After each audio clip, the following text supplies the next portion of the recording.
ჰუმანურობა უცხო სიტყვა ივანიშვილისა და მისი ოცნებისთვის. დიუშენის დაავადების მქონე ბავშვებსა და მათ მშობლებს ოცნების ჟანდაცვის მინისტრმა დღეს უთხრა, რომ წამალი არ იქნება. მშობლებს, რომლებსაც სახელმწიფო კანცელარიასთან პროტესტის უფლებაც კი შეუზღუდეს, ირაკლი კობახიძე არ შეხვედრია. მიხეილ სარჯველაძე კი პასუხი მათ დისტანციურად ბრიფინგით შეატყობინა.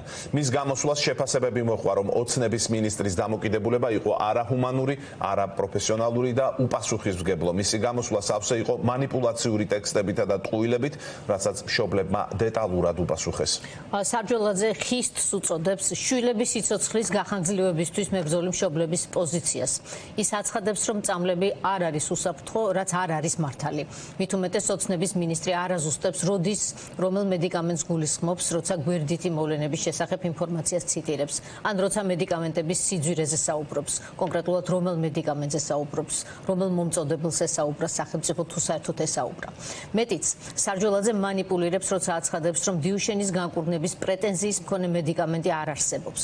манипуლირებს, ვინაიდან არც არავის უთქვამს, მათ შორის არც მშობლებს, რომ წამლებით განკურნებას ელიან. აქ საუბარია სიცოცხლის გახანგრძლივებაზე 20 წლამდე და არა მხოლოდ იმაზე, რაც სარჯველაძემ თქვა, თითქოს მედიკამენტები ბავშვებს მხოლოდ 1-დან 3 წლამდე გაუხანგრძლივებს ეტლში ჩაჯდომას. ოცნების სახე დღეს სწორედ მიხეილ სარჯველაძე იყო, ის განასახიერებდა ივანიშვილსაც, კობახიძესაც და იმ პროპაგანდისტებსაც, რომლებიც პროპაგანდამ ამჯერად დაავადებული ბავშვების წინააღმდეგ ბრძოლაში ჩართო.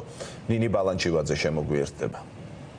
ახლა მოქალაქეებს, რომლებიც თითქმის 2 წელია ითხოვენ ოცნების ხელისუფლების დახმარებას, დღეს მიხეილ სარჯველაძემ ერთი ბრიფინგით უპასუხა, ბრიფინგით, რომელიც ოცნების ჯანდაცვის მინისტრმა სავარაუდოდ საზოგადოების ზეწოლის და დიუშენის კუნთოვანი დისტროფიის მქონე მოზარდების პრობლემებზე ღია და აქტიური საუბრის შემდეგ ჩანიშნა. მანამდე კი იყო სამინისტროში თუ მის გარეთ არაერთი უშედეგო შეხვედრა, მეტიც ერთ-ერთი ბოლო შეხვედრის დროს პაციენტების მშობლებს უთხრეს, რომ თუ სახელმწიფო მათ შვილებს დაეხმარება და სამომავლოდ ეს პრეცედენტი დახმარების მსურველთა პაციენტების რიცხვს კიდევ უფრო მეტად გაზრდიდა.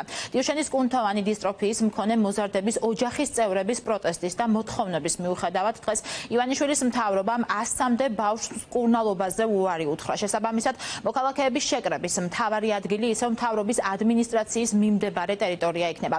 დღევანდელი გადაწყვეტილების შემდგომ მშობლები პროტესტის ახალ ფორმაზე გადადიან და დანებებას არ აპირებენ. პროტესტი იქნება 24 საათიანი და მთავარი მოთხოვნებით, რაც შეიძლება სწრაფად მიიღოს ოცნების ხელისუფლებამ დიუშენის სინდრომის მქონე მოზარდებისთვის საჭირო მედიკამენტების შესყიდვის გადაწყვეტილება და ივანიშვილის გუნდი საჯარო დებატებში დაჯდეს პროტესტში მყოფ საზოგადოებასთან, სადაც ისინი დეტალურად და დოკუმენტებით ისაუბრებენ საკუთარი ოჯახის წევრების ჯანმრთელობის მდგომარეობაზე და მათთვის საჭირო მედიკამენტების საერთაშორისო პრაქტიკაზეც. არ არის ეს კვლელი დაავადება, აღარ არის ეს კვლელი დაავადება და მსოფლიომ დაამარცხა ეს დაავადება, მაგრამ ჩვენს ქვეყანაში დარჩება მკვლელი დაავადება, სანამ მიხეილ სარჯველაძე ამას არ შემოიტანს. ეს დიუშენის სინდრომის მქონე ბავშვების მშობლების პასუხია ოცნების ხელისუფლების მიმართ სასიკვდილო გენეტიკური დაავადების მქონე მოზარდების ოჯახის წევრები მინისტრს უმოქმედობასა და ტყუილში ადანაშაულებენ. პროტესტში ჩართული საზოგადოების მოთხოვნები უცვლელია პაციენტებისთვის მედიკამენტების დაუყოვნებლივ მიწოდება და ოცნების ხელისუფლების წარმომადგენლებთან შეხვედრა. არ გამოსულა მედიცინის მუშაკი, ექიმი, ჩახედული კვალიფიციური ადამიანი ამ დაავადებასთან ბრძოლაში, რომელსაც იქნებოდა სრულყოფილი ინფორმაცია და კითხვებზე გასცემდა პასუხს და არა ის რომ ჩაიკითხავდა ესე რომ ვთქვათ დაწერილ ტექსტს და წარადგენდა. ესაც მიუთითებს იმაზე, რომ ბუნებრივია ამ შემთხვევაში არ იქნა ასეთი სპეციალისტი ჩართული. ჩვენ კიდევ ერთხელ ვამბობთ, სპეციალისტების ჩართულობით, ჩვენი ჩართულობით თავაზობთ ისევ შეხვედრას საჯარო ღია სივრცეში, რათა საზოგადოებამ გაიგოს სიმართლე და არ მოხდეს ცალკეულ პირთა შეცდომაში შეყვანა. ჩვენ არ დავიწყოთ 24 საათიანი აქცია იმისთვის, რომ 2-3 დღე ვიყოთ აქ. ჩვენი აქცია გაგრძელდება უწყვეტად, ან მინდა იცოდნენ სხვა ამათმა, ჩვენ არ შეუშინდებით არც წვიმას, არც თოვას. უშინ ღამით ისეთი ამინდი იყო, ანუ ყველა მეუბნებოდა, რომ შენ აქ ვერ გაძებ, რადგან ფეხბზიმეთ ვარ და ბალიში შემოტანის უფლებაც კი ამიცენ რომ ამ ხის სკამზე დამჯდარი ყავ. მშობლებმა დღეს მიხეილ სარჯველაძეს წამლის ეფექტიანობაზეც უპასუხეს ოცნების ჯანდაცვის მინისტრი, ამტკიცებს, რომ მათ მიერ მოთხოვნილმა მედიკამენტმა შესაძლოა ფატალური შედეგი გამოიწვიოს. მშობლები კი განმარტავენ, რომ გენური თერაპია აორმაგებს სიცოცხლის ხანგრძლივობას, ის მოზარდებს ადრეულ ასაკში უნდა გაუკეთდეს ჯერ კიდევ მაშინ, როცა მათ გადაადგილება დამოუკიდებლად შეუძლიათ. ბრიფინგზე მიხეილ სარჯველაძის მიერ მოყვანილი მაგალითი კი განსხვავებული შემთხვევაა. პაციენტთან რომელთანაც ეს მოხდა, ეს პაციენტი იყო უკვე სრულწლოვანი, პაციენტი იყო უკვე ძალიან ესე იგი მრავალი გართულებებით, კლინიკაში იმყოფებოდა და ღვიძლის პათოლოგიები, ანუ უამრავი პათოლოგია ჰქონდა. ეს პრეპარატი 2 თვე შეჩერდა, მაგრამ ეხა ისე აღდგა ყოველდღიურად მიტის ეს გადასხმა, უკეთდებათ ბავშვებს და ზუსტად იმისთვის ვიბრძვით, რომ ბავშვი სანამ მოსიარულია, კიდევ რომ გაიკეთოს გენური თერაპია. მას შემდეგ, რაც ჯანდაცვის მინისტრმა ასამდე ბავშვის მშობელს მედიკამენტზე საბოლოო უარი უთხრა, პროტესტი ახალ ეტაპზე გადადის. ისინი არ ეთანხმებიან სარჯველაძის პოზიციას, რომ დიუშენის განკურნებაზე პრეტენზიის მქონე მედიკამენტი მსოფლიოში არ არსებობს და უკვე არსებულ წამლებს დამატებითი გამოკვლევა სჭირდება. მინისტრის მტკიცება, რომ ამ ტიპის პაციენტებს სიცოცხლეს არც ერთი მედიკამენტი არ უხანგრძლივებს, მშობლები არგუმენტებით უპირისპირდებიან. დიუშენის განკურნებაზე პრეტენზიის მქონე მედიკამენტი დღეს მსოფლიოში არ არსებობს. არსებობს მხოლოდ მედიკამენტები, რომელსაც აქვს პრეტენზია დაავადების მიმდინარეობის ისეთ შენელებაზე, რითაც ეტლის საჭიროების ასაკი შეიძლება გადავადდეს 1-დან 3 წლამდე. აქვე იმედს გამოთქვამ და მთელი გულით გულშემატკივრობ, რომ ახლო მომავალში ასეთი მედიკამენტი იქნება გამოგონებული. ქართველი ბავშვი, რომელმაც გაიკეთა ამერიკაში, რომელიც 1-2 საფეხურითაც ვერ ადიოდა, მე-7 სართულამდე ადის, არც ხელს ჩასჭიდებს რაიმეს და დაღლასაც ვეღარ გრძნობს. ზოგადად წამალი არ არსებობდა ხალხო და გამოჩნდა რაღაც ნათელი, ხო? და ეხლა მშობელი დავჯდებით, მშობლები და როდის დაიხოცება იმას მივაჩერდებით თუ ამ ნათელ წერტილს ჩავეჭიდებით. დაავადება ყოველდღიურად პროგრესირებს და დიუშენის სინდრომის მქონე ბავშვებისთვის ყველა წუთი გადამწყვეტია, გვეუბნებიან პაციენტების მშობლები.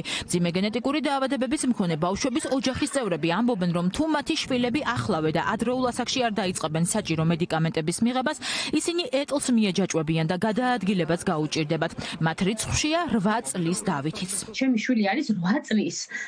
შარშან მაგალითად რომ კიბაზე არ უჭირდა ასვლა და უკვე რომ მოიხრებოდა, კარგად სწორდებოდა, დღეს ის რეალობა, როდესაც ბავშვი კიბეზე ვეღარ ადის, რომ მოიხრება, ვეღარ სწორდება, ვეღარ დარბის წესიერად. ანუ უკვე ვატყობ, რომ უკვე უჭირს და ზღვარზეა ჩაჯდომი. სამედიცინო სფეროს წარმომადგენლების შეფასებით ოცნების ჯანდაცვის მინისტრის განცხადება არაკომპეტენტურია, რადგან არაერთ ქრონიკულ ან გენეტიკურ დაავადებას, რომელიც არ იკურნება, თავად სახელმწიფო აფინანსებს.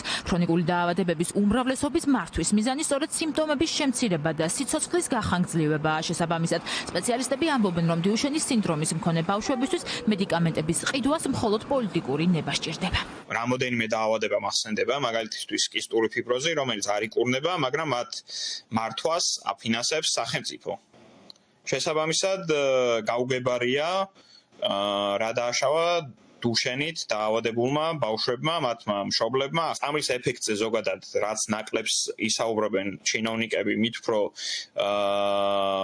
ნაკლებად გამოჩნდებიან არაკომპეტენტურები და წამალს მიიღებს თუ არ მიიღებს პაციენტი, ეს უნდა გადაწყვიტოს თვითონ პაციენტმა. დიუშენის სინდრომის მქონე მოზარდებისთვის წამლის მიღებაზე უარს გამოეხმაურნენ მედიკოსები ოპოზიციიდან. ალიანსში განმარტავენ, რომ ოცნების ხელისუფლების განცხადებები და პაციენტებთან დამოკიდებულება არაჰუმანურია. 9 პროდასავლური პარტია დარგის სპეციალისტებთან ერთად საკითხთან დაკავშირებით საზოგადოებას ახლო მომავალში დეტალურ ინფორმაციას მიაწვდის. მორალს მოკლებულია სრულად საუბარი იმაზე, რომ დღეს არსებული თანამედროვე მედიკამენტები თითქოს არ არის ეფექტური და რაღაცა წლების წვლა და ასე შემდეგ. ყოველს უნდა ესმოდეს, რომ თითოეული დღე, თვე და წელი ამ ოჯახებისთვის, ამ ადამიანებისთვის, ამ ბავშვებისთვის არის ძალიან მნიშვნელოვანი ამბავი და ეს საკითხი არის მოსაგვარებელი. ის კი არა, რომ 30 მილიონი დაიხარჯოს ნახევარ წელიწადში მანქანების შესყიდვაზე. ალიანსს აქვს მკაფიო ხედვა არამხოლოდ დიუშენის კუნთოვანი დისტროფიის დიაგნოზის მქონე პაციენტების, არამედ ზოგადად იშვიათი დაავადებების მართვის ხედვა, რომელსაც უახლოეს პერიოდში წარმოგიდგენთ და ამ ხედვას აუცილებლად მოვიყვანთ მოქმედებაში. ქვეყნის ჯანდაცვის პოლიტიკის განსაზღვრელმა პირმა 31 ბავშვი ტრაგედიისთვის გაწირა. ასე ეხმაურება პარტია გახარია საქართველოსთვის ოცნების მინისტრის განცხადებას. ოცნების ყოფილი პრემიერის გუნდი კითხვებზე პასუხების მისაღებად მიხეილ სარჯველაძეს ინტერპელაციის წესით პარლამენტში იბარებს. მშობლებისთვის და ფართო საზოგადოებისთვის სრულიად მიუღებელია ეს არგუმენტები, რომლებზეც აპელირებდა ბატონი სარჯველაძე. აქედან გამომდინარე, ჩვენმა პოლიტიკურმა გუნდმა მიიღო გადაწყვეტილება სასწრაფო წესით ინტერპელაციაზე პარლამენტში დავიბაროთ ჯანდაცვის მინისტრი, სადაც მას მოუწევს კითხვებზე პასუხი, რას აკეთებს ჯანდაცვის სამინისტრო და ხელისუფლება, როცა ეს ადამიანებს ყველაზე მეტად ესაჭიროება. საკითხს დღეს გამოეხმაურა ლევან იოსელიანის სახალხო დამცველი ოფიციალური განცხადებით მოუწოდებს ქართულ ოცნებას და შინაგან საქმეთა სამინისტროს, რომ უზრუნველყოს მთავრობის ადმინისტრაციის წინ შეკრებილი მოქალაქეების თავისუფალი შეკრება.